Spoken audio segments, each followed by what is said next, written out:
તો આ તરફ ખેડામાં ડાકોર રણછોડરાય મંદિરે ફાગણી પૂનમનો ઉત્સવ છે।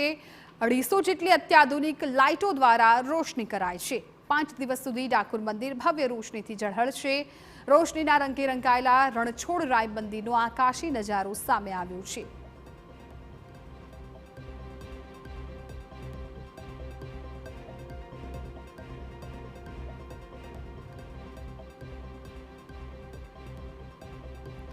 તો મંદિરમાં અત્યારે આ લાઇટોનો જે દ્રશ્યો છે એ સામે આવ્યા છે। આખું જે મંદિર છે એ રંગબેરંગી લાઇટોથી છે એ શણગારવામાં આવ્યું છે। ડાકોર રણછોડરાય મંદિરે ફાગણી પૂનમનો જે ઉત્સવ છે એનું ખાસ મહિમા છે।